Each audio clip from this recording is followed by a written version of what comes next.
Tere! Mina olen Juhan Koppel, Rakett 69 teadustoimetaja ja näitan teile, kuidas määrata puu vanust selle tüve ristläbilõike järgi. Meil on siin uurimiseks üks palgijupp, mis on ilusti maha saetud ning lihvitud. Ja selline ristläbilõige tüvest annab meile tegelikult väga palju infot. Lausa nii palju infot, et sedasi tüve uurimisega tegeleb lausa eraldi teadusharu, dendrokronoloogia, ehk siis maakeeli öeldes puidu ajaloo uurimise teadus. See puu näeb välja küllaltki imelik. Tavaliselt oleme ju harjunud, et puutüvi võiks näha välja ümar ning kontsentriline, ehk siis rõngad lähevad lihtsalt keskelt välja poole. Antud tüvel on selline ilus kontsentriline ala ainult siin osas ja selle ümber on moodustunud midagi erinevat. Aga see tüvi jutustab meile väga huvitava loo.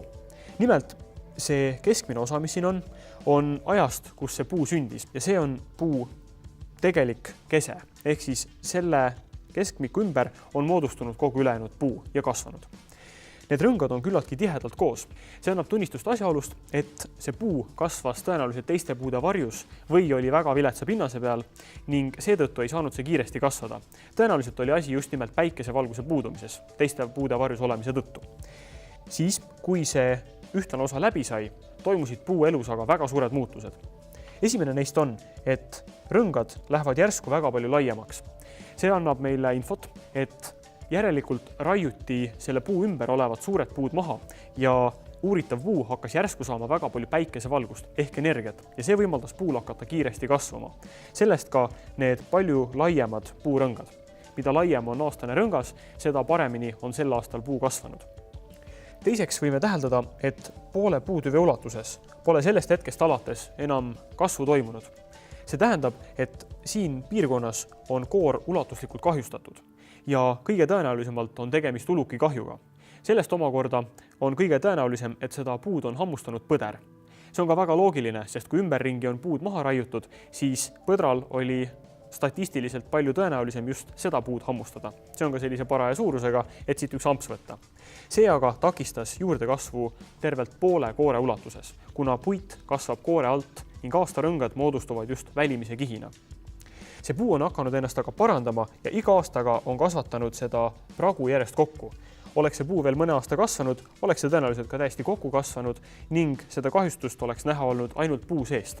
Hetkel on seda olnud näha ka puud väljastpoolt vaadates. Kolmandaks täheldame, et puu keskmises osas on rohekas sinised jäljed. See näitab meile, et siia puitu on tunginud mingisugune mädanik ja tõenäoliselt on selle põhjustajaks just nimelt see uluki kahju, mis on nakatanud puitu.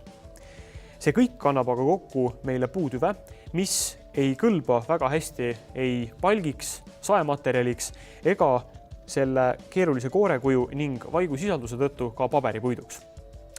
Kuid kahtlemata ütleb see meile ikkagi väga palju selle puu eluloo ning ka seda ümbritseva keskkonna kohta. Kuid antud ülesandes on meilt küsitud, millal see puu kasvama hakkas ja selleks tuleb lugeda kokku aastarõngad.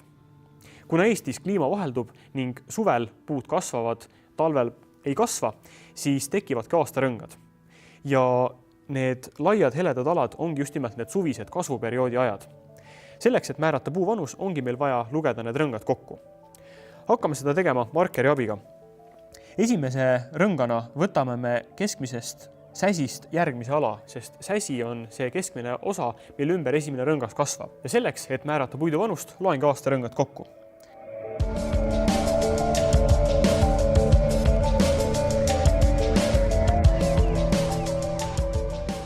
Ja märgin ära 10. aastarõnga. See on siis 10. juurdekasvu rõngas ehk siis puu 10. eluaasta. Niimoodi on mul pärast palju lihtsam kogu puu vanust kokku lugeda.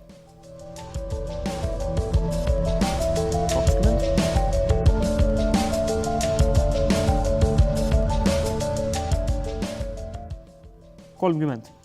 Ja äsja märgitud rõnga järgi võimegi näha, et just nimelt 29. eluaastal on puuga need suured muudatused toimunud. Aga jätkame lugemist.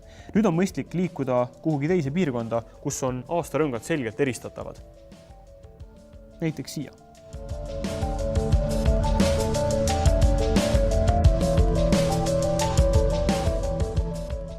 Nii et mul on määratud 10, 20, 30, 40, 50, 60, 1, 2, 3 ja 4.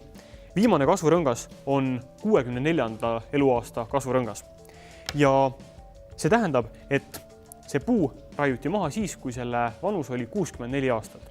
Kuid meil on info, et see puu raiuti maha 2019. aasta jaanuaris. Ja nagu enne mainisin, siis puudel toimub Eesti kliimas juurdekasv suvel. Ja seega tekkis viimane juurdekasvu rõngas just nimelt 2018. aasta suvel. Ehk siis viimane kasvuperiood toimus 2018. aasta suvel. Puu läks järelikult kasvama 64 aastat varem, ehk siis aastal 1954. Mis on õige vastus?